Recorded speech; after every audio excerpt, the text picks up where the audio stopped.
Welcome to JJD Thoughts Podcast, Episode 3. I'm your host, John Almasy, and today I'm going to open up with a reading from a gentleman named Jocko Willink. If you don't know who that is, go ahead and look him up. I highly, highly recommend all of the stuff that he has to offer. He was a Navy SEAL and wrote a book called Extreme Ownership, and I credit a lot of what I'm doing now to him. And then I think this reading is from a book called his Discipline Equals Freedom Field Manual. And they're basically little snippets of his main theses. And I think that this one really kind of describes our guest today. So I'm going to go ahead and read that for you guys. So the title of this is Me versus Me. There are people in the world who have skills and strength and talent that I will never have. Never. These notions that you can be whatever you want to be as long as you want it bad enough are not true. They are fairy tales. We all have limitations. I don't have the right genes to be an Olympic weightlifter. I don't have the right genetics to be an Olympic sprinter or gymnast. Sure, if I trained my whole life, perhaps I could become fairly decent in those sports. But the best in the world? No. I simply do not have the DNA to be the best in the world in those categories. But what does that mean? Does that mean I give up? Does that mean I quit? Of course not. Not at all. It means that I'm going to try to be the best that I can be, the strongest, the fastest, the smartest human being that I can become.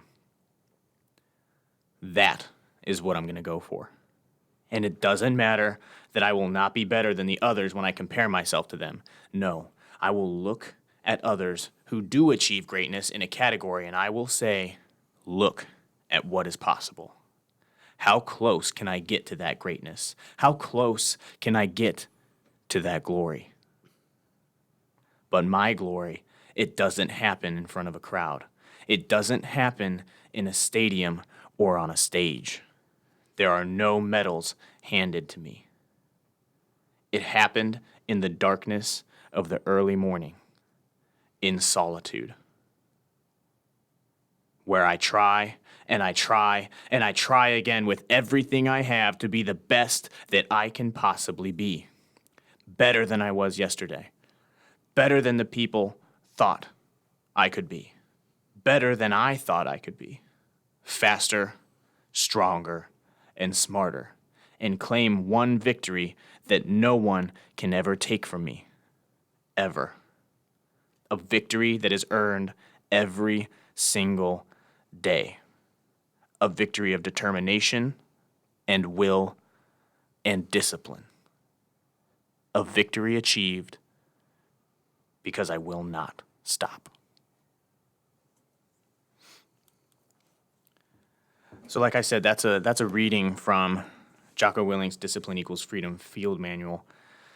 And I really think that it kind of encompasses a lot of what it takes to be successful in the sport that our guest on the podcast today is involved in.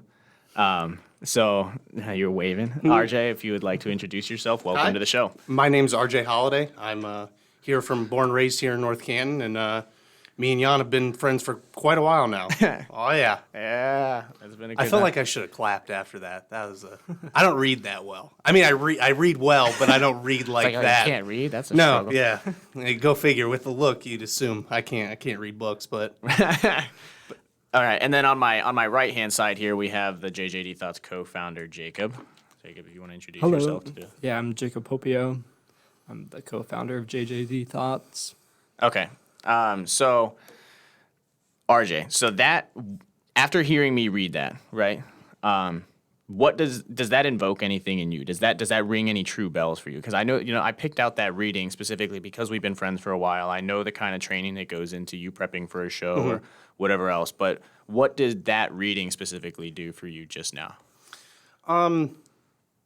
the thing, if you're looking specifically at bodybuilding, when and I'm trying to relate what you just read to that, it's the fact that there are, when you compete against people, you start at a disadvantage with some people. Some people just have crazy legs, crazy chest, crazy back, and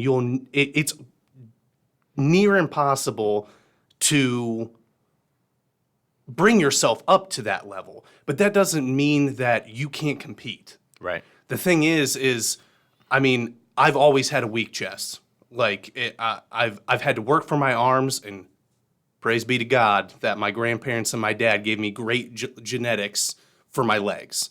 Like for somebody who's as tall as I am, which 5'11" isn't incredibly tall for someone who does.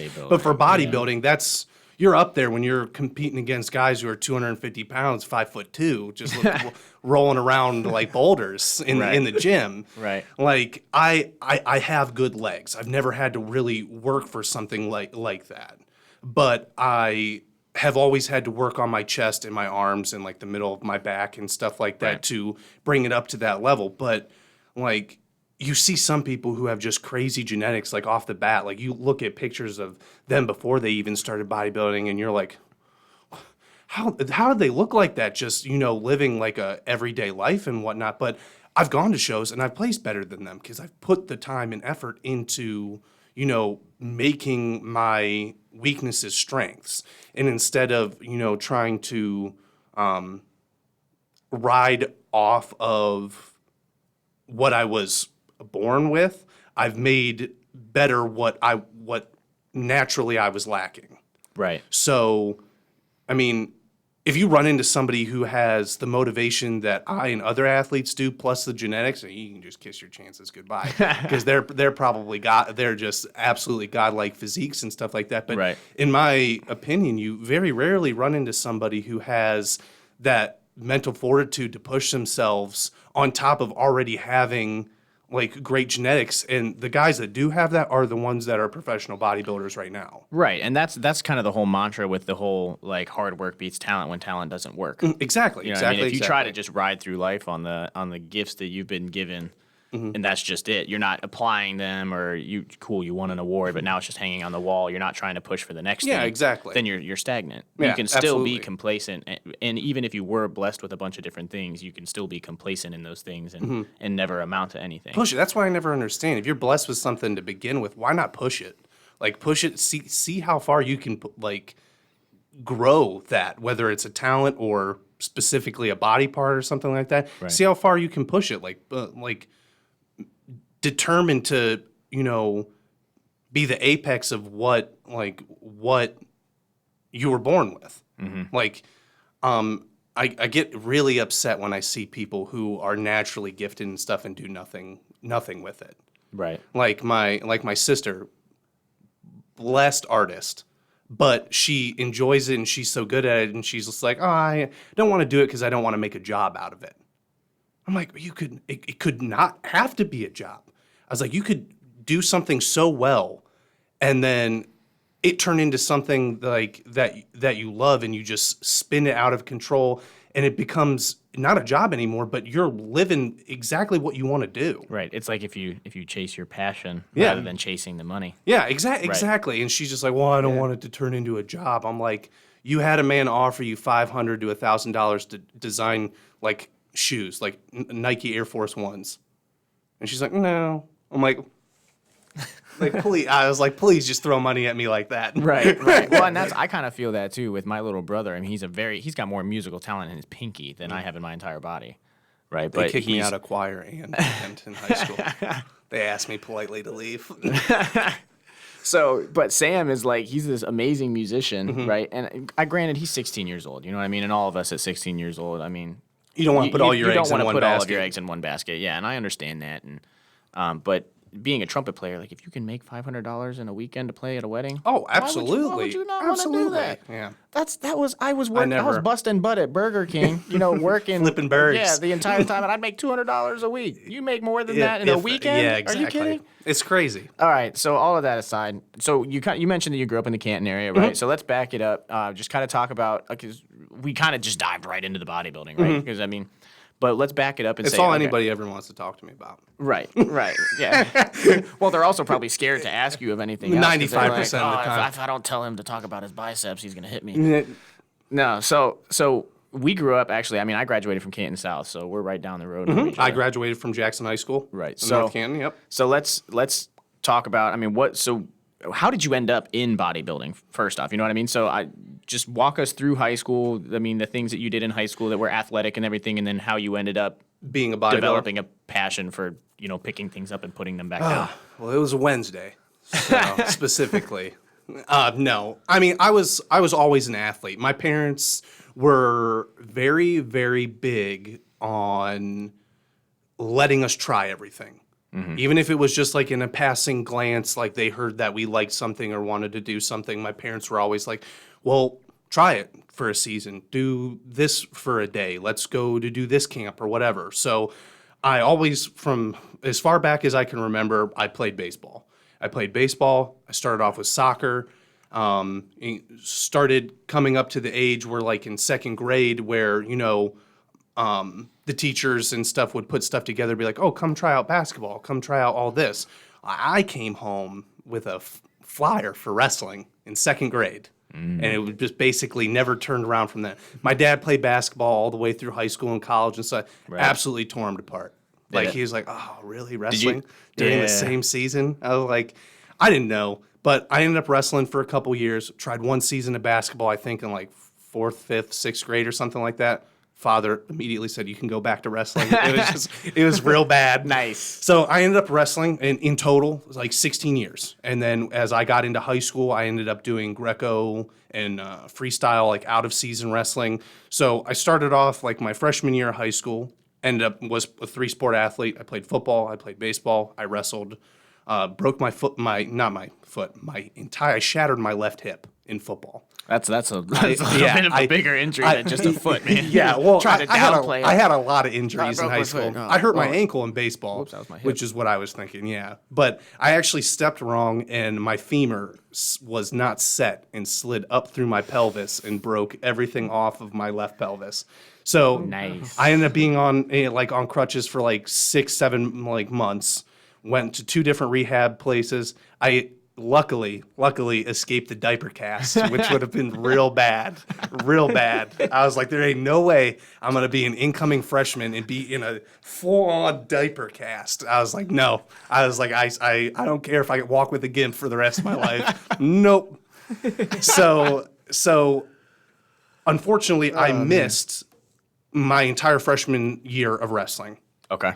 And that very much upset me because that was my favorite sport at the time. So I quit. Right. I quit football. I was like, I don't want any more injuries. Got back into doing the out of season because I missed the whole season. I was like, I need to do something in my off time. And out of season, I think is, and so I wrestled for 13 years, right? And so out of season, I think is really where all the growth happens. Honestly, like in season, there's a lot of growth and there's a lot of other stuff, but you have so much more opportunity out of season where you're not focusing on cutting weight. You're not focusing on everything else. I mean, you can lift, be massive, be fast, and just learn Greco, learn freestyle, learn moves that you can't do during the season, but they help you so much. Oh, yeah, just absolutely. expanding your knowledge. What I learned in doing Greco and freestyle, I took back into regular collegiate wrestling, which 95% of the people that wrestle in high school, like regular, what they call collegiate wrestling, Right. don't know those moves. There's so many moves in freestyle and Greco that you pull out on a regular high school kid that wrestles that doesn't do anything in the off season.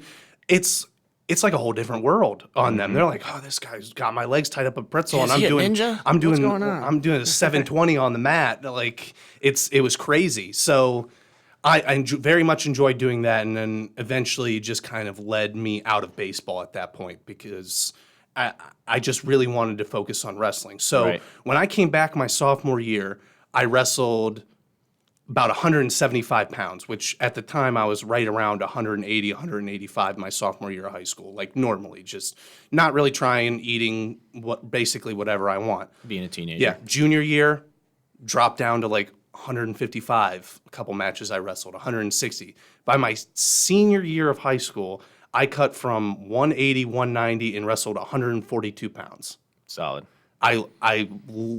Walking, and I was as tall as I am now. I looked like a walking Holocaust victim.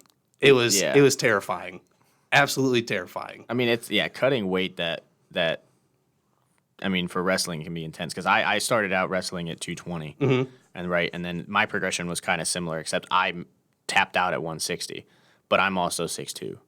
So That's like the you know what I equivalent, mean? yeah. Yeah. So when I was down at 160, I look at pictures of myself now and I'm like, whoa. Like- 1 inch I equivalent to like 10, 15 pounds. Right. So yeah, that's about you cut about as much weight as I did. Yeah. So 160. I mean, I was eating, and I didn't do it healthy. You know, because I didn't know any better when I was in high school. Like if I would know what I knew now about dieting and stuff to cut down that weight and try and stay strong, I would have done it. But in high school, I was just like, I'm going to run a ton. I'm not going to eat. Cool. And then I'm just going to dehydrate a bunch of water before the match, and then I'm going to die in the second period Yeah, because I have no energy. And that was like in high school, that's the only way I knew how to lose weight. Like I was sleeping in trash bags, Triscuit and a little bit of peanut butter, literal beaker of water, just like drop, and that's literally all you get for the Trying whole to drink day. a little bit of pickle juice because your legs are cramping. Yeah, exactly. Oh, I was dominant being 142 pounds. Like all the other people I was wrestling were like 5'2", and I'm 5'11". It was great, but it wasn't worth what it did to my body. Right. I ended up having like a pectoral tear or something like that right in the middle of the season. So No nutrients in there. no, my body was falling apart, and I was like, and I didn't do it like on my own. I did it because my team asked me to. Nobody else could make the weight and whatnot, and people didn't want to make the weight, and I was like, I'll do it. I was like, I know I can do it, so I'll do it. And I was like, if I can pull it off, I'll pull it off well. Right. And it just didn't play in my favor. So, like, and that's a big thing. I think that there's a lot of things that can be learned from just that statement you made right there. It was just like the team needed me to step up, and whether it was because somebody didn't want to do it or somebody's not able to, I'm willing to sacrifice what I have to sacrifice. I tried it. I said, get down to that weight to help the team, and that's something that I mean is huge. Just as a lesson in high school sports in general, is just you learn that hey, other people are relying on me. I need to make sure that I get down to this. Otherwise, I disappoint the team. Yeah, exactly. And I mean, wrestling was kind of falling off. Like the younger kids that kept coming up as seniors, just like.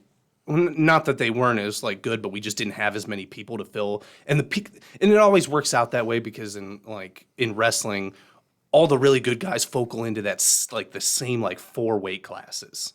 So all the good kids that were coming up were all like we had like 3 stacked at 145 pounds that all should have and could have had their own spot on the team, but they didn't want to wrestle each other off, didn't want to change weight classes, blah, blah, blah, whatever. Right. And our coach, I wrestled 170 the majority of the year, my senior year, right? There were 2 other people at that weight class. And our coach every week forced wrestle-offs on Mondays because he was like, if you're at practice and you're here, he was like, I want the best guy on the mat. Yeah, absolutely. So he's like, you have to defend your position every week. So every week, I'd have to wrestle 3 periods with 2 guys. Hopefully, I pinned one of them quick so that I could rest up a little bit before the second one. But the guy that was on the varsity team at that point had to wrestle off both of them, one right after another, in order to keep the spot. Yeah. Well, and it was just like you had that, and it did wonders for the team. Oh, yeah. Because that intensity I picked up, and you're like, oh, okay, I really need to make sure that I'm busting butt in practice because I can't lose my spot. That's the problem, too, because when I looked, and this kind of leads into how I got into bodybuilding and whatnot, is like when I'm looking to like wrestle at Kent State or Mount Union or whatever after I graduate and whatnot, like most of them, whether it was me looking to walk on or them offering me and what like a spot on the team, it was at 142 pounds. And I'm like, I cannot do that. I cannot do that for another 4 years. No, absolutely not. I was like, I'll fall apart. And then you ask them like, well, what about your 160 pounder, your 170 pounder? What if well, they're already locked into their, tuition and their politics. Or no, not the politics, but like their literal like when a school offers you to play sports at their school. Isn't it just a scholarship? Scholarship, yeah, that's the word. I kept wanting to say grant. I kept wanting to say grant, and I was like, that's not right. Yeah, they're like, well, they've already accepted their You sure you can read? scholarship. No, I can't listen to my own brain. But they're like, oh, they're already locked in their scholarship. So if you wrestle them off, there's a chance they may not want to go here. And then I was like, well, then I don't want to wrestle. It's not worth it to me. Right. So then after that happened to me, I was kind of just like, I'll just go get a degree.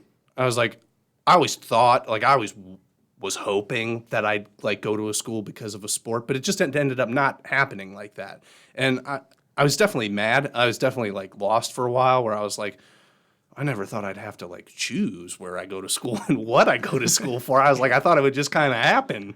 So, well, and also, I mean, you have to dedicate so much time into being, first off, a 3-sport athlete when you started out, and then wrestling just consumes everything. it's not something that you can just leave there Right. at the school. Yeah. Like you track, you run a little bit, you do what you have to for your track team or football team, and then you go home. Wrestling, it's like, and I think that's why I like bodybuilding too, is like you go home with it. It's not just, I just go to the gym or whatever for an hour and 2 hours, and then I get to go home and do whatever I want. Right. It's like, it follows me home. It consumes every hour that I'm awake, and then I have to also pay attention when I'm sleeping.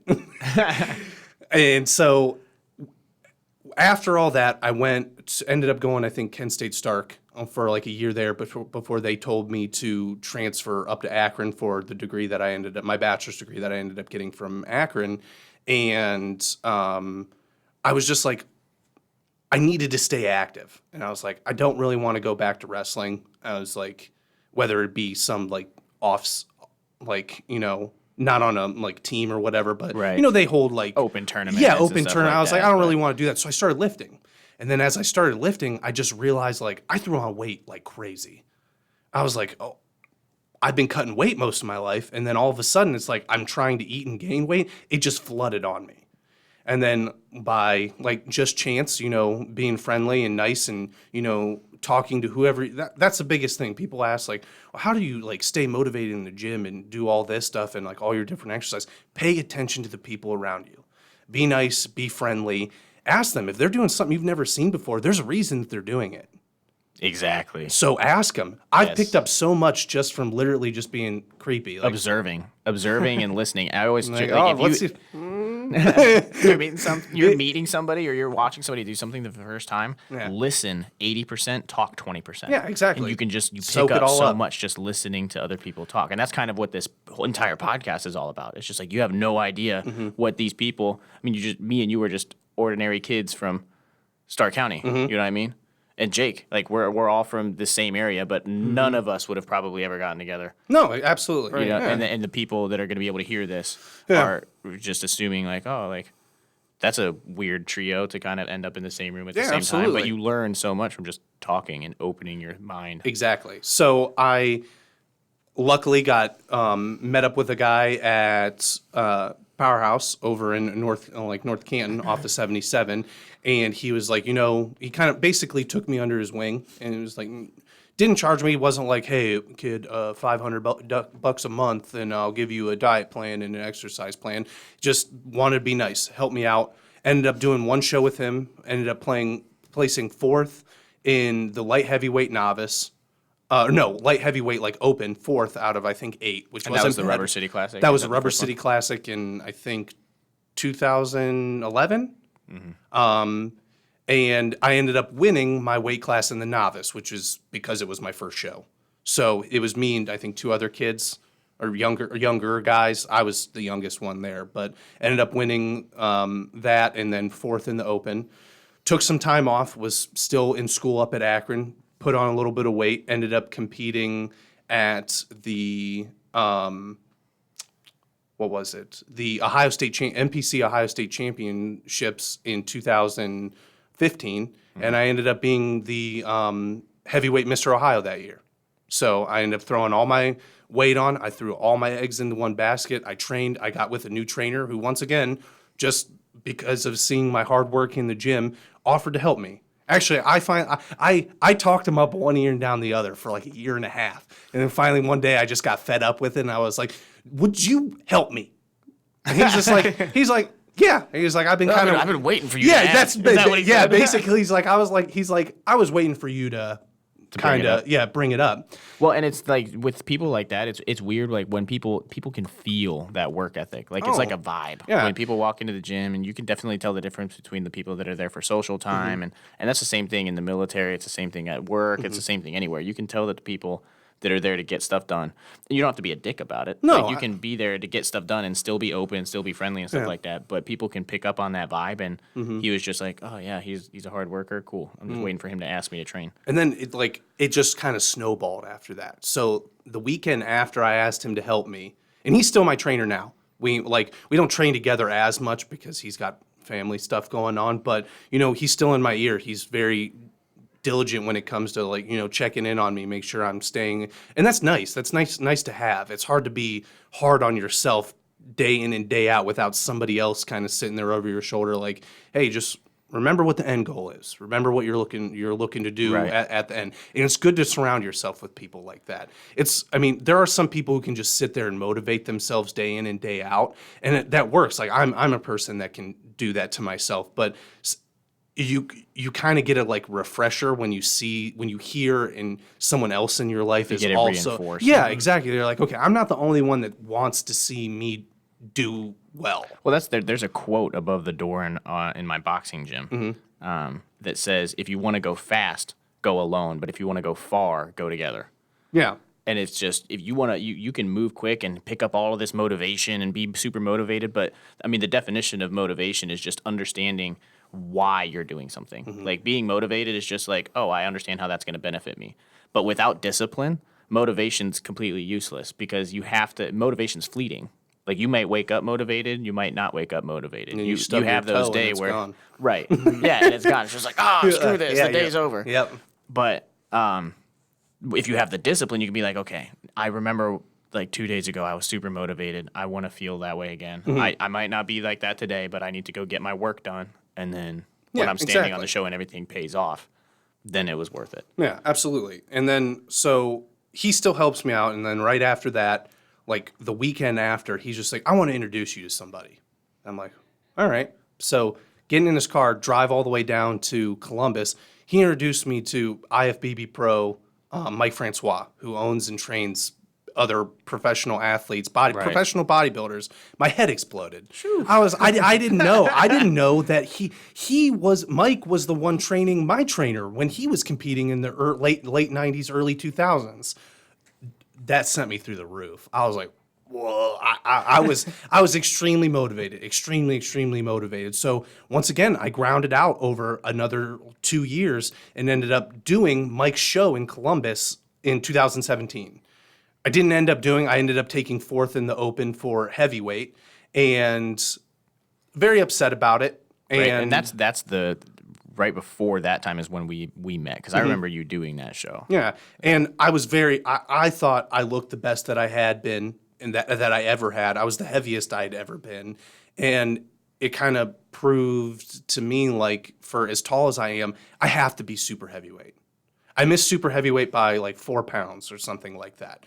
Did I look good? Yeah, but when a kid walks in at 205 pounds, 5'2", doesn't even bother to cut water because he's doing a national show the week afterwards, and he doesn't want to mess with his water retention levels or whatever. Right. It just smokes everybody there's an issue.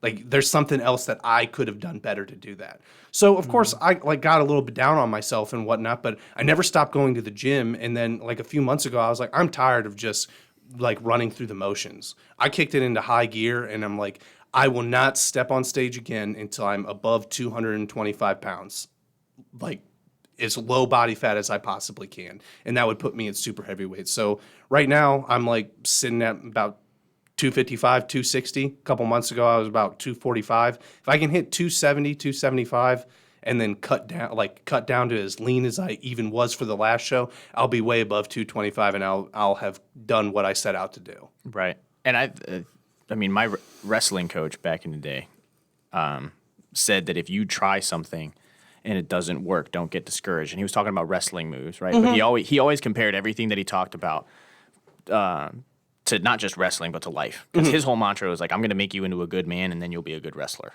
That was his whole mentality. I believe that firmly. Yeah. If I ever am blessed with boys, they're wrestling for sure. Oh, yeah. Absolutely. Wrestling or Brazilian Jiu-Jitsu, freestyle, Greco, something. Turns you into a gentleman.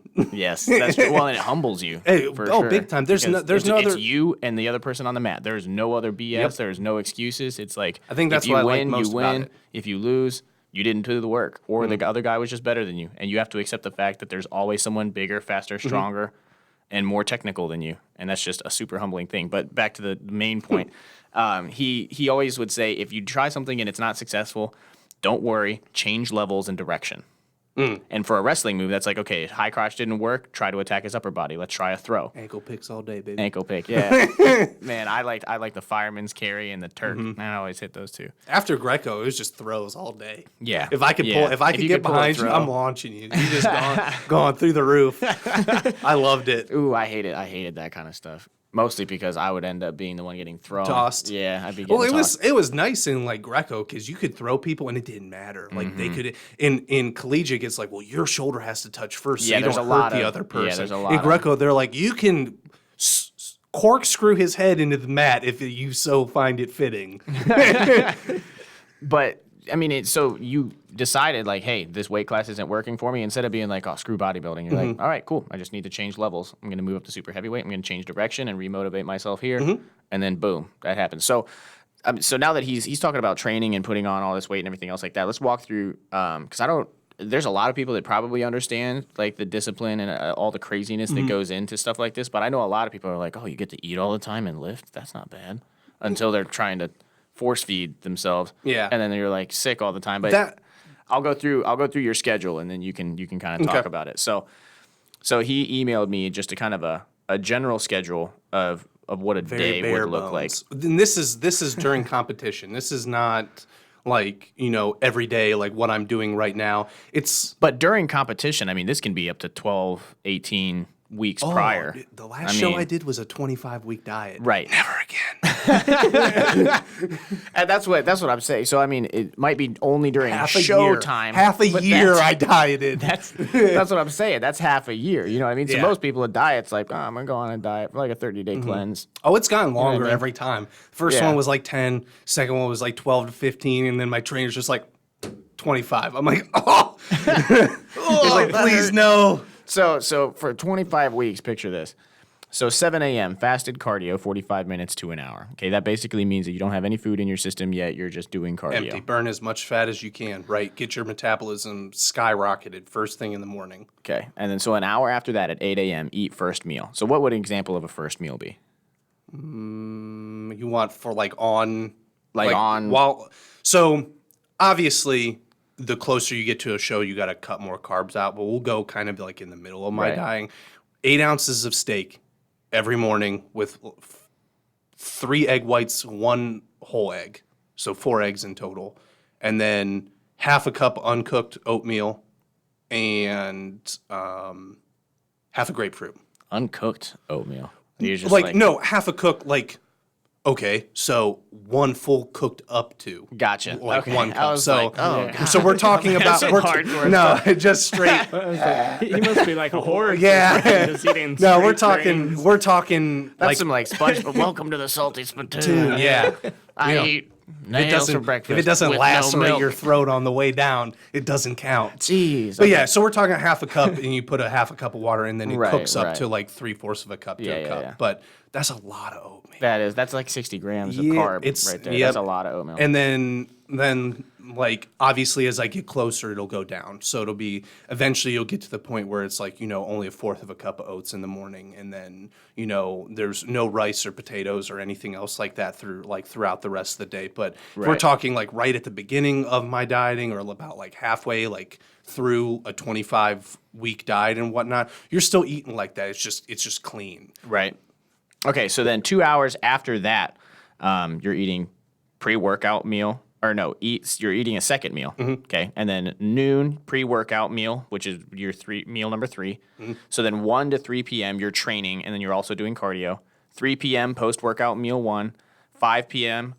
Post-workout meal 2, which is at this point meal 5. Okay, and then at 7 p.m. eat meal 6. 8 p.m. more cardio if it's necessary at that point you're dieting, and along with doing some stretching and some other stuff. And then another meal at 10 p.m. Most people are like, oh, why would you eat past whatever? But you do most of your recovery when you sleep. Exactly. So 10 p.m. you're eating meal 7. So that's 7 meals a day, right? And these aren't and that's when I'm dieting. Tiny meals. When you're trying to gain weight, oh God. It's those meals like in the breakfast, and then my trainer's like, then just throw 4 pancakes on top of it. Or so most of my meals consist of like a half a pound of meat. So not breakfast related, like half a pound of meat, whether that's steak, chicken, turkey, pork. Right. I don't eat a lot of pork, but meat wise, pork. We'll throw it in there. just half a pound of bacon. Oh God.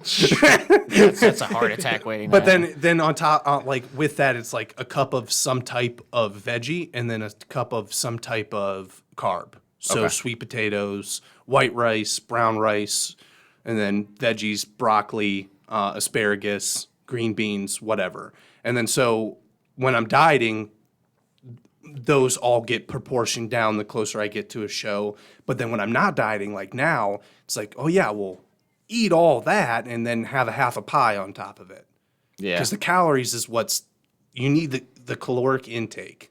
So I'm eating probably 8 times a day right now. And then if I have the room to snack in between, if I don't have food coming out of my ears, right, I'm eating that on was top your, of that was your first question today. Was like, hey, after we're done recording the podcast, you want to go get eat? something I was to like, eat? I need to eat. Yeah. So I ate like in the car on my way here, and then I'll eat immediately afterwards. Nice. So yeah. I mean, that's an intense schedule, right? And Oh, that's absolutely. regimented all the way throughout the day. And like with this little line right here that you included at the bottom of the email kind of made me laugh because it's like I fit school, work, and whatever else I do around this schedule. So you do like the things that people are like, I work, I do school, I have to fit working out around that schedule. You're like, nope, I got to fit that around this schedule. Exactly. It's flip-flop. So you have that.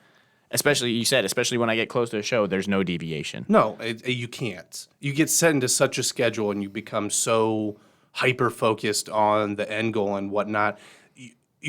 When those routines do get broken, hissy Meltdown. fits. Yeah, straight up hissy fits. Yeah, you don't like it anymore. And at that point, when your body is so tailored to you're getting this at this time and that time and sleeping by that time and whatever else. Yeah, your body gets to expecting it gets weird. Like you don't put food in it at a certain time. Like I've gotten to the point where like if I'm full on dieting like that, my body will start producing digestive enzymes in my stomach before I start eating because it knows food's coming, and I'll have acid reflux before I even eat.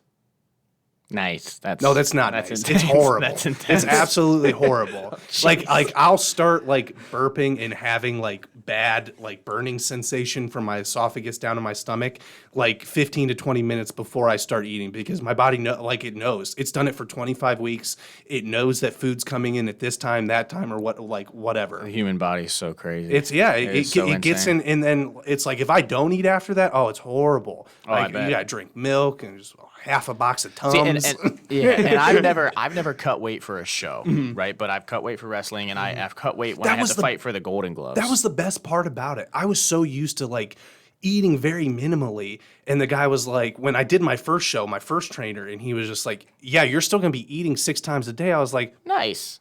Stop lying to me. Right. I was like, don't you dare lie to me. I was like, I thought I was just gonna be. I thought it was gonna be like wrestling. Yeah, I didn't cup know. Of rice and a pizza. Yeah, there. I didn't know any different from wrestling. And then like, no, you're still gonna be eating all of this. I was like, this is the best. This is the best sport I've ever found in my entire life. Like, this is great. and I think that's where like other people get really like bent out of shape. They're like, I can't do all the food. I can't do all this when it comes to bodybuilding and training. And I was like, I love this. I was like, this is so much different than wrestling. And I was like, I think that was a big part of my advantage in the beginning because I was like, I could pack it away. I could eat it because I was used to not eating when you're like super excited that you get to eat food. Yeah, exactly. And that was my in the very beginning. That was the biggest thing I loved most about bodybuilding was how different from anything else that I had done. And like you said with wrestling, like it's 1-on-1. Like you're competing like. There's nobody else. You can't blame it on a teammate who dropped a fly ball or whatever. This is even so much different than wrestling. It's you.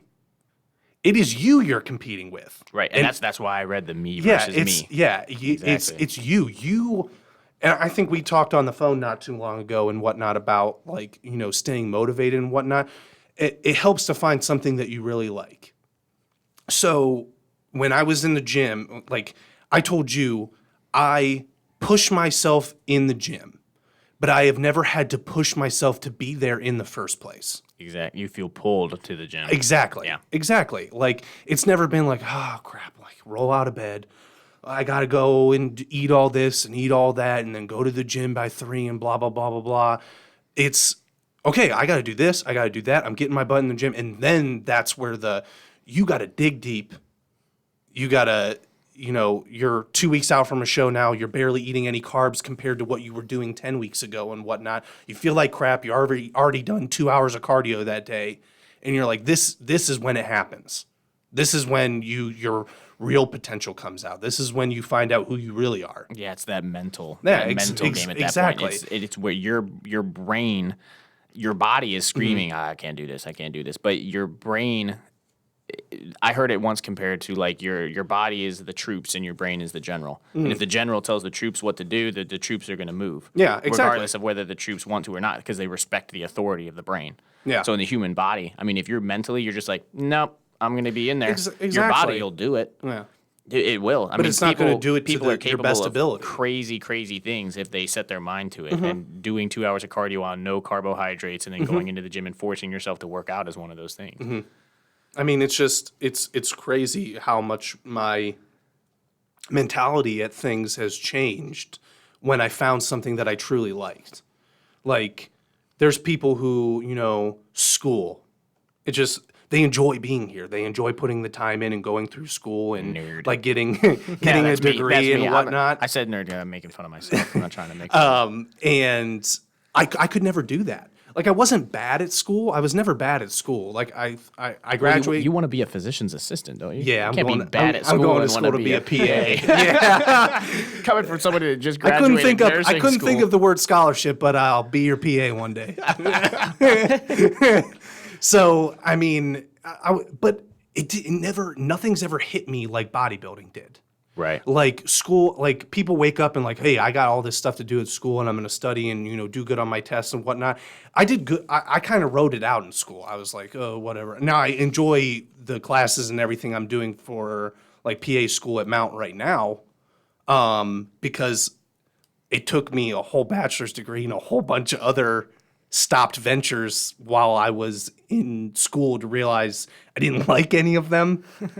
And then and once again, I think like through bodybuilding, like I realized like it has to draw me in first, because I will not ever put the time in that it would take to succeed in it if it doesn't draw me to it first. Right. And that's, I mean, the principle of just having a vocation versus having a job. Yeah, You know what I mean? exactly. And I talked about that in the speech here at Walsh. I was just like, if you need to find something that you're passionate about, and you find a vocation, Monday will be your favorite day of the week. Exactly. You won't exactly. feel like you have to push yourself to get there because you like it, you enjoy it. Like when I was studying for nursing school and stuff, yeah, there were some things that I thought were super boring or super hard to understand, but most of the time I was like, oh, like I'm gonna nerd out on Cod Academy for 2 hours after studying because this is so cool. Yeah, exactly. So I really lucked out kind of just falling into the bodybuilding and then having that become such a like huge passion. I mean, it redirected my bachelor's degree that I got at Akron.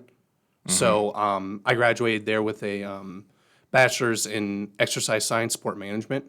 So in hopes to one day like own and operate like my own gym, which at the time I was like, oh, I want to do that like immediately after I get out of school. But then the more I realized it, I was kind of like, that's something more that I'd want to fall back on. Like at the end, like, because me personally, I don't feel like I can fully train someone when I'm also training myself. Right. I feel like Your attention would be split. it is, and it's not fair to anybody. Now, like I train people now and whatnot, but I don't take any money for it or anything like that. It's more or less friends that like I'm helping out just to like kind of keep that mentality of how to help people out and direct them in the gym and whatnot.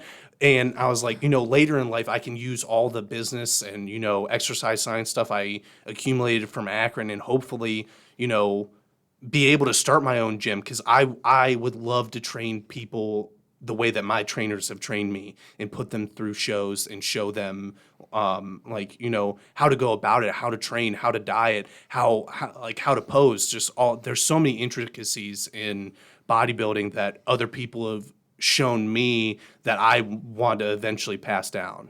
Yeah, you want to be able to give back to the community. Yeah, that's absolutely. given you a whole bunch. I mean, bodybuilding's ebbed and flowed over the years. It was huge. Arnold Schwarzenegger. My parents talk about how it used to like be on TV, and like my aunts and uncles would watch the Olympia back then, and then it like disappeared for a while, and then now recently with I guess the explosion of the fitness industry more with like and social media, and everything else it's too, become yeah. a lot more. And then like even with that, I feel like some of it's just so much skewed. I feel like a lot of people go into bodybuilding for the wrong reasons and stuff like that. Right. And sometimes I know from personal accounts from friends, 95% of guys that I know start lifting just because they're like, I want to look good to try to find a girlfriend. Right.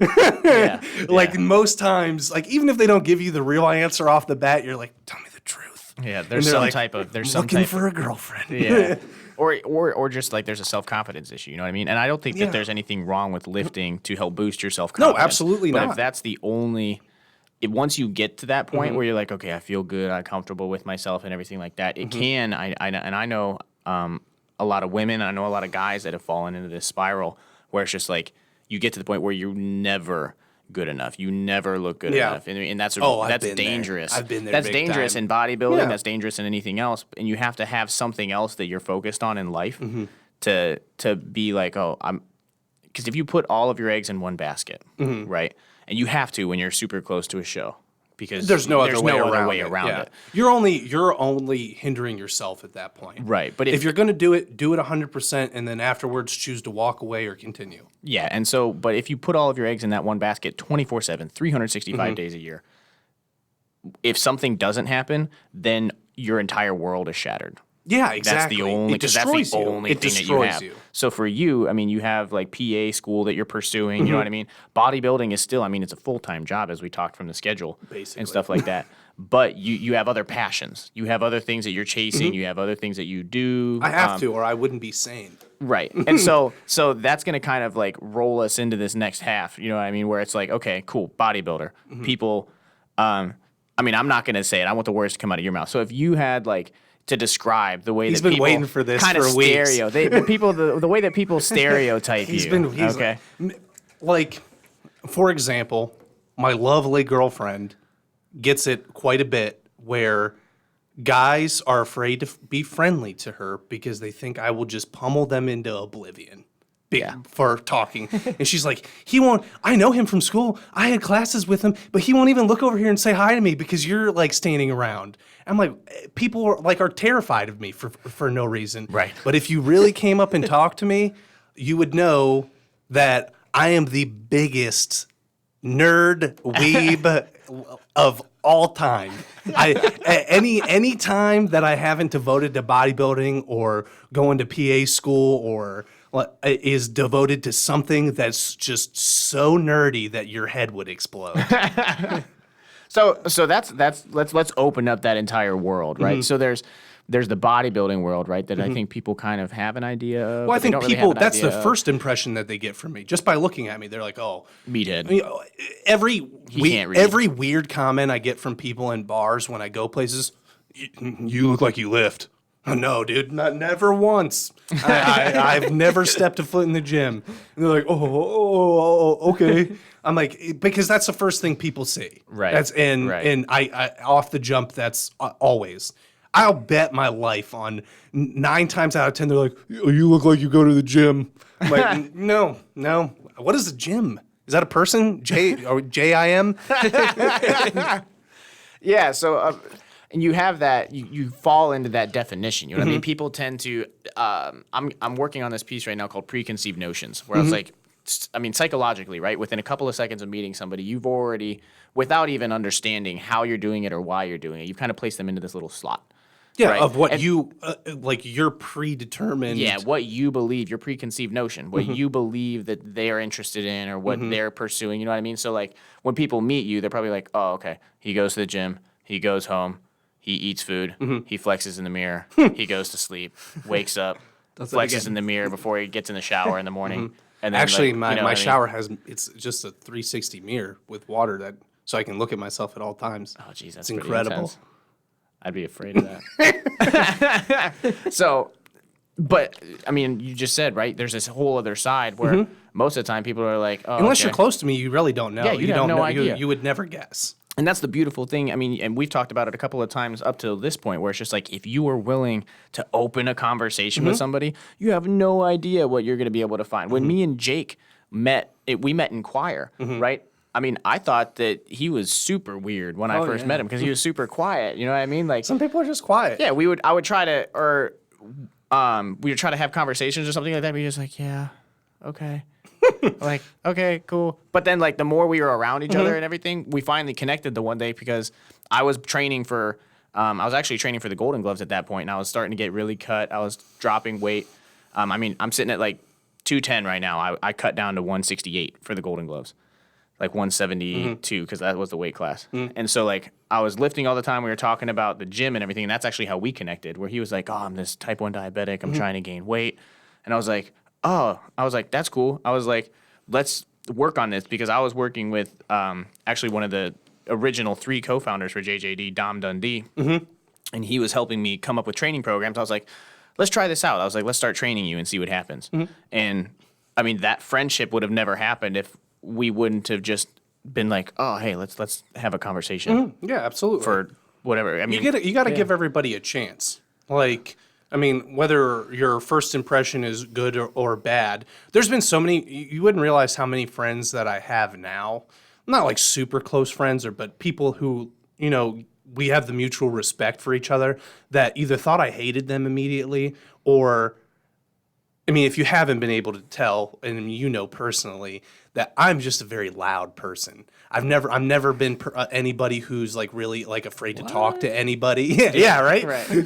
And like, you know, I'll say what's on the top of my head. I have absolutely no filter. People will text me. Zero People. filter. Yeah, I'm really. I don't think I've cursed once, and I'm really proud of that's myself. what I was like. Yeah, I warned him. I was like, all right, man, you got to keep this clean when you're on here. I watched Sesame Street all week. I was like, no curse words. So, like, I'll have people text me and come in the gym and be like, are you here? Because I'm pretty sure I hear you from the front of the building and I know you're in the back. And I'm like, oh, yeah, I've been here. So, I mean, it's just like, it's easy to write somebody off immediately just by looking at them and exchanging, you know, 1 or 2 sentences. But when you really sit down and ask somebody about the things that they like and that they're passionate about and whatnot, they end up becoming like an incredibly different person. And like You see them light up. yeah, and the what I was trying to get to before was like I've had people. No, I got off on my own tangent. That was my bad. I almost completely forgot what I was trying to talk about. All right, well, let's get back to it before you Like forget again. I was saying, like I've had so many friends where because of me being loud and obnoxious, sometimes have pissed them off. But then they'll come up to me and actually like talk to me, and they're like, holy crap, like, you're pretty cool.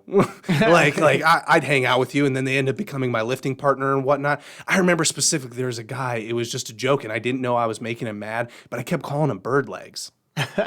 And one day he just I guess I caught him on a bad day, and he came in, and I didn't even know his real name. I just called him bird legs. He came up and ripped me a new one. He's like, I don't appreciate blah, blah, blah. And I'm not one who's going to get there and get mad at him because I was the one being a jag off about it. Yeah, you were at but fault. I didn't know. Like, that's my problem is I'll say stuff and like pick on people, and I won't know what the extent of it, like the damage of what I'm saying is sometimes. Because like they'll laugh, but really they're internally super pissed about it. And Yeah. I'm like, I never, like, I don't catch on to those very well. I don't catch on to those subtle cues. I ended up going up and having like a conversation with him afterwards, learned his real name. It was Dan. And he ended up being my training partner for like 1.5 years, almost 2 years until he moved afterwards. And it all started off, I didn't know his name. I was basically making fun of his small calves, and he yelled at me. And then we ended up becoming like really good friends for like almost, and we're still friends now. He just lives in Columbus. Yeah, and you have, I mean, like you said, you have no idea what sometimes the comments that you make to people, what that's doing internally. Oh, I get 'Cause it. You can I be get it super all the self-conscious time. about stuff, or you know, like And you have no clue. And that's why I always tell people, I'm like, if I'm like being very abrasive, like personally to you or saying something, like say something to me. Like, I'm not going to get mad that you're mad because it's my fault. Like that's it's important. whatever. Being able to identify Yeah. those personality, I don't want to say deficit, but those traits that you have that you know could come off the wrong way are they're important to identify so that you know about them mentally and exactly. you can warn other people. Exactly. And then, like, specifically with the guy that I was talking about from the gym, when we became friends, he basically told me, he's like, I became a completely different person than when he realized, like, who I really was. Because he thought I was just some a-hole musclehead that was being mean to him because he didn't have good calf genetics. But I was way more than that. Right. I'm just a goofy dude who's extremely loud and has no regulator on his voice whatsoever. And then on top of that, I was like, I have an entire base level of nerdiness that I've cultured since I was yay high that most people just don't know about unless you're close to me. Right. Like, so we'll start with you. Okay. If you name 2 or 3 things like off the top of your head that you would say are like the nerdiest things about you, whether it's like, you know, like shows you like or games that you play or like whatever. Let's see. I want to get you in on this conversation. You're a good listener. Well, I have to be one of those quiet people too. Right. I got you. Filter. That's I the was truth. really into Batman when I was little. Batman? You're not now? And I collected all the action figures. I still have those. No. I have all the, you remember the Transformers? Yeah. Not the Transformers, the Megazords from Power Rangers, Oh, like how they geez. all had their one. Yeah. I have like all the original generations like linked up into their like giant Megazord like in my basement. My parents kept it. Oh yeah, dude, I had all those. They were great. I know I still have them too, and they're probably mint condition, but I just haven't looked at them in a while. But I know I have them. All right, number 2. Yeah, number 2. Number 2. I'm trying to think. Because I am pretty nerdy. Oh yeah, we'll see.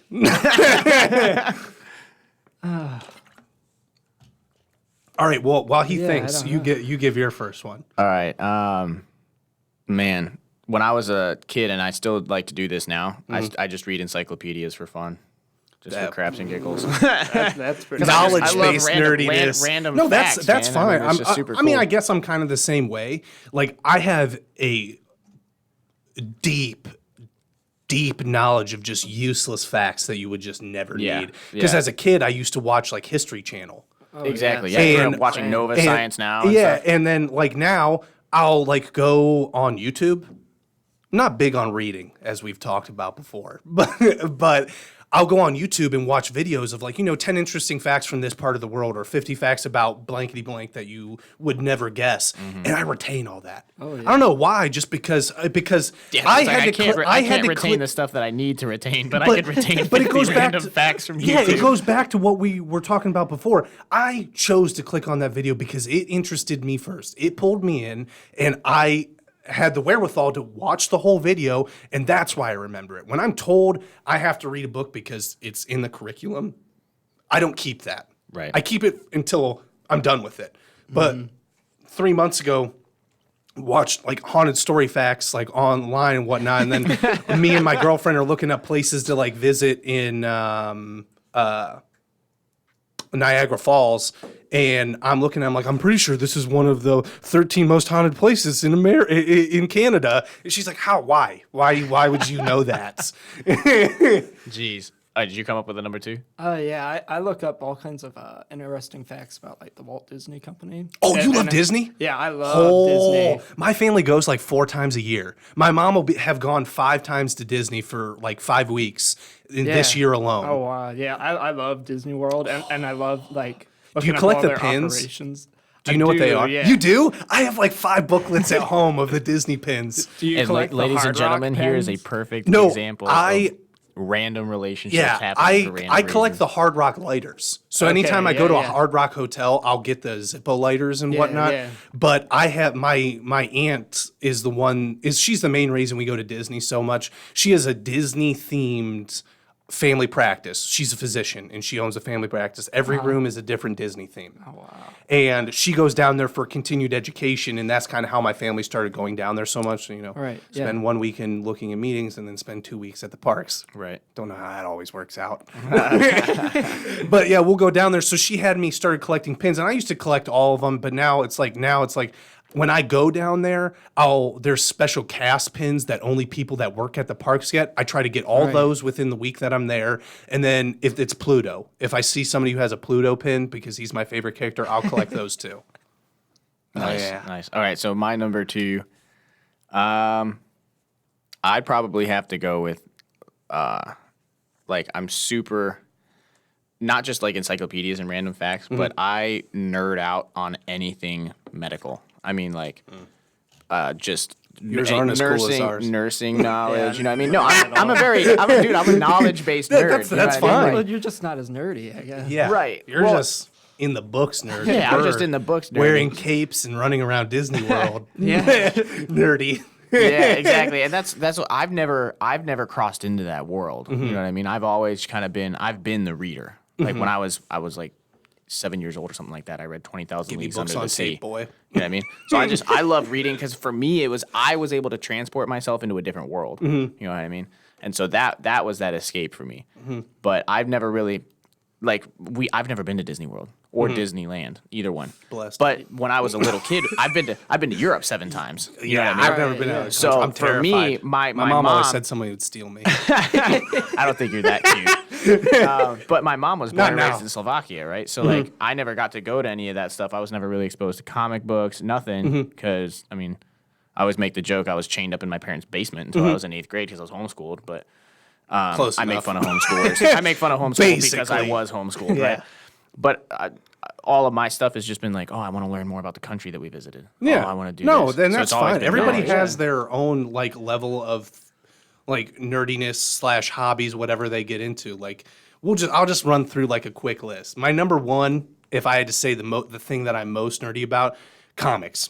I've always loved it because I wish I could draw. I wish so. I'm not a bad artist, but I could never draw what I like, recreate what I saw in comic books. So instead of like, creating my own and whatnot, I dove right into all the information, like when it comes to Marvel Comics. And then when they started making the live action movies, oh my God. Since like, Well, you told me we couldn't record last week because I told him we couldn't record last week on Thursday because Ant-Man and the Wasp came out. And I was like, I have stuff that I need to do earlier in the day. And then I'm going to the midnight pre-release and whatnot. I was like, I'm off limits that day. It's not happening. I haven't missed a like day one release of a Marvel movie since I think Thor: The Dark World, which was the worst one in my opinion, which is why I didn't go see it immediately. But now I kind of regret it that it ruined my streak. But I like basically even when I was little, I remember my dad taking me to go see.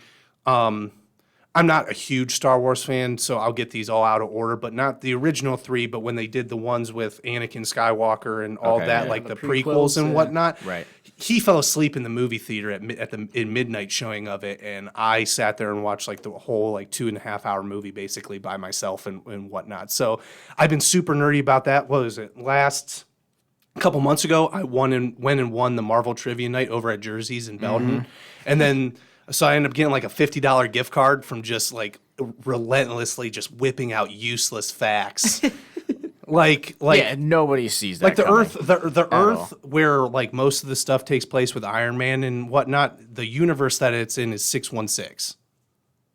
Did either of you guys know? I didn't think so. All right. You would think it would be 1, but it's not. It's 616 is the main Marvel continuity. Yeah.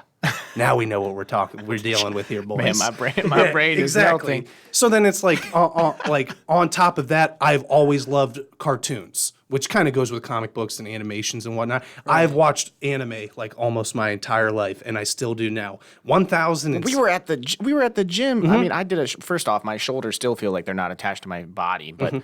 I mean, we were at the gym on, what was it, Tuesday? Was it Tuesday? And they spent like 20 minutes sitting there, him and his buddy talking back and forth about this anime. And I'm just like sitting there, I was like, okay, I'm just going to kind of listen, pretend that I know what's going on. And he stopped and he was like, you have no idea what we're talking about, do you? No, like, not one idea. Bit. I've watched so many shows and completed so many. The crowning jewel, One Piece has, if you look at Crunchyroll, which is a streaming site for just all anime stuff and whatnot, it has 1,019 episodes. I've watched every single one of them. in that show. And that's just one and that's just one show. I've watched hundreds of shows That's ranging that bodybuilding dedication. yeah. But with Well, yeah, anime. when I'm on the treadmill, I'm just sitting there reading subtitles. So I do read. It just has to be going really fast on the screen. It While can't be you're walking. Yeah, it can't be printed on a book. Jeez. But then like, I've watched so many series from like, 12 episodes ranging from other ones that have like 100, 200, 600 episodes and whatnot. And I love it. It's like the stories and stuff like that are so much better than me than Grey's Anatomy.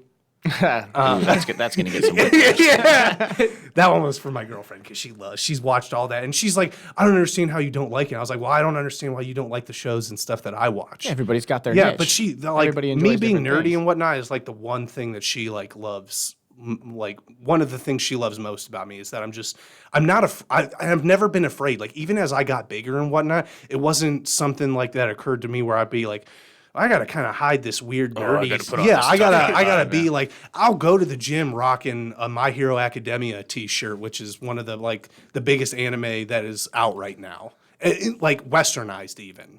Right. And then if I had to say three, I love gaming. I've always loved gaming. When I was little, there was no kids in my neighborhood that were like generically my age. So my dad would just bring video games home. I remember him bringing home like the original Game Boy and the first two Pokemons. Nice. And we just would play through it together. And then we ended up getting the PlayStation 1 and we played through Crash Bandicoot and Spyro the Dragon together. And then I ended up getting my first Xbox and played Gears of War, and I stole my neighbor's Wi-Fi so I could play online.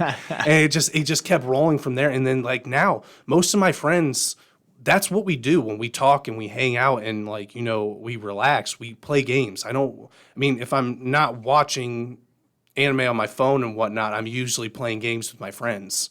Or like, especially I just bought the Nintendo Switch. I can take that anywhere. I can take that to the gym and play Zelda while I'm walking on the treadmill, which I have done. That takes some coordination. It's a little difficult. Motion controls get crazy. I'd probably eat crap, and then you'd see me flying off the back of the treadmill. Shoot off there. There it goes. Yeah, but see, like all of that, I feel like makes me who I am, and like I don't really hang out with a lot of people that, like, my friends don't look like me. Like most people think like, oh, the guys he hangs around with, are like bench pressing cars and dragging tires through the street and like telephone poles and whatnot. All my friends are just generic nerdy looking dudes, and I love them. Yep. I love them to death, every single one of them. and like that's what we do. We go to the gym, we get done what we need to, and then it's like then you can enjoy everything else. That Let's go play pool at Fiddlesticks. Yeah, let's go game. Let's go game till nights. 3. Yeah, we like twice a month we try to get all my friends together and like either play board games, which like some of them go as deep as like some would assume Dungeons and Dragons would be, and then other ones is just like fun stuff that we found on the internet that we hook up for Xbox controllers to my buddy's PC and then play on his big screen down in his basement and whatnot. But like that, I'm thinking either like this weekend or a weekend after they have that 16-bit barcade up in Cleveland, and I think we're going to probably go do something like that.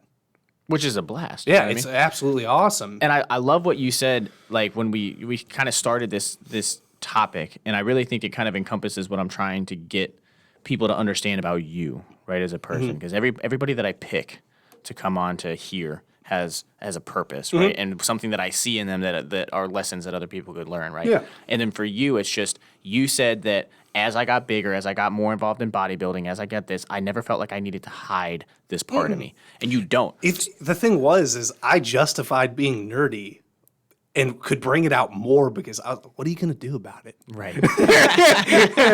I was like, yeah, like for a while there, dude, I was playing like professional Pokemon cards. Like I'd go Thursdays at every Thursday down at Old Carolina in Canton, they have a Pokemon tournament, and you can qualify there to go to regionals and the nationals and whatnot. See, I didn't even know they had regionals or national tournaments for Pokemon cards. $2 million prize pool. Jeez. Nationals is in Columbus. It was last weekend. I watched it on Twitch online. Yeah, dude. See, this is a whole different world for It's me. cool. And then like now my friends are like, oh, let's try Magic the Gathering and whatnot, which is really in depth. So if anybody is listening or watching this and whatnot and wants to like help out, we'd really appreciate because we don't know what we're doing. I could hook you up. I know a couple of people that Dude, they that take do it serious. They're Yeah, like, no, it's I crazy. spent $3,000 on a deck and it'll destroy you. I'm like, Whoa. I'm terrified. I was like, but it sounds like fun. Yeah, and stuff. But that's just things that nobody ever thinks that people are going to be involved in. You know what I mean? Like, I mean, even me right here, I was like, I didn't know they had Pokemon tournaments. And if stuff you like that. look, well, first off, there's because so I was a much Yu-Gi-Oh cool fan, but Oh man, you're a sad individual. oh come on, I thought this was supposed to be all about accepting other people. no. That's a Pokemon Magic. You know, they all that was like the big three: Pokemon cards, Magic the Gathering cards, and then Yu-Gi-Oh.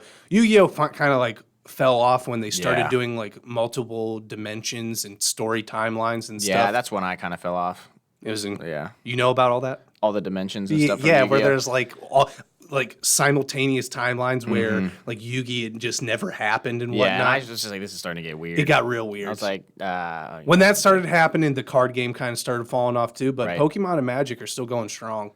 yeah, and that's what like. So you're these almost two separate people, right? Oh, I think I have split personality. Yeah. So you're two. What if somebody didn't know you, right? They'd think, oh, this guy's two separate people. But you are that person 24/7. Yeah, right? I am. You're not. You're unapologetically yourself. I could be doing 500 pounds on squats, but then also talking over my shoulder about deck strategies to take the Thursday night Pokemon championships. Right. Yeah, and that's what. So I mean, we're getting close to time, but so we're gonna have to kind of That's fine. to wrap I talk it up a lot. Yeah, but so we're like the definition of you, right? If you were to like try to place yourself in a slot, you couldn't. No, I couldn't wouldn't want to place be. yourself I wouldn't in one want to single be. slot. I don't want people to lump me in with other people. I am me. Because of all of my experiences and everything that I've done, I have created a unique and individual person who is myself. Yeah, and that's you don't have to be ashamed of it. No, and the I love beautiful who- I thing. love You who can I be am. you can be proud of it. You Unicorn. can Yeah, a unicorn. Beautiful. Yeah. I have majestic mane. I wish I could grow that hair. And so you can build yourself up and you can get to the point where you're happy Yeah. with what you are. So if you're out there, right, and you're struggling with, I have like, people make fun of me because I'm a nerd. You know what I mean? Or people make fun of me because of this. People, Embrace it. You'll find people Yeah. that love you, that want to be around you, that Exactly. want to be. I'll be your friend. Great. We'll go play video games and have game night and do all the nerdy stuff you want because I live for that. That's what makes me feel most at home when I'm not in the gym. And that's the beautiful thing. You need to find things that make you feel at home, right? Absolutely. If you feel some of the worst times that I've had in my life are times where I forced myself to do something because I thought it's what other people wanted to see. Oh, absolutely. And There's I a lot of people that think hated that. it. I hated it. And I was depressed. I didn't like myself. I didn't like what I was doing. I got involved in a bunch of things that I shouldn't have been involved in, all because I was like, I need to impress other people by doing these things. And then I realized, I'm super people assume like, oh, military, nursing, you know what I mean? Like he's just intense, 24/7, gotta go. And there are times when I get on those roles where people need to be like, oh, take a breath, relax. Yeah, absolutely. But there's also, you know what I mean? Like I love going to the game nights and just nerding out for a little bit because it's a whole different world for me. And it's not something that I've I think been we're going to exposed have a to. masquerade game night again here soon. I'm down. I'm down. That was a lot of fun last time. But and then for me, like it's whatever your self-care is. So for me, it's like going home and I sit on my balcony, I have a glass of bourbon and I'd read a book. You know what I mean? And that's my self-care.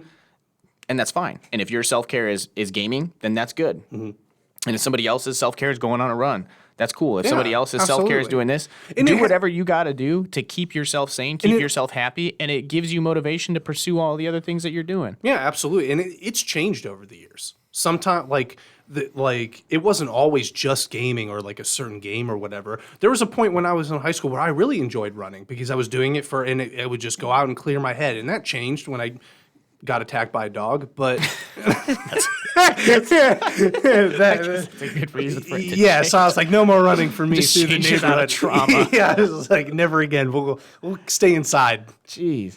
So I mean, take that with you as you're going through life. Know that things can evolve over time. Your definitions of your self-care can change over time. Be unapologetically who you are, and regardless of what people are saying, keep pursuing the things that you're passionate about, because if you find something like RJ is saying that pulls you, you don't have to force yourself to get to your gym. Yeah, exactly. But you can push yourself once you get there. That's an amazing thing to find in life, and you might not find it right away. Like he said, there's a lot of trial and error that goes through college degrees, and that's okay. That's fine. Just don't stop. Don't open stop yourself moving. up and introduce yourself to as many things as possible. And be open to trying as many different things as possible. Yeah. And the dichotomy to that I will say is like a caveat is if there's like RJ understands that he's a very abrasive person sometimes. You have to understand those personality things too, where you can't just be like, oh well, people should be open and accepting of the fact that I'm abrasive. You can't do that either. No, you have to be able to control empathy. Yes, understand what other people are going through and empathize with what they're There's feeling. a lot. I think, like what you were saying, there's a lot of people who feel that they have to act a certain way or be a certain way to impress people.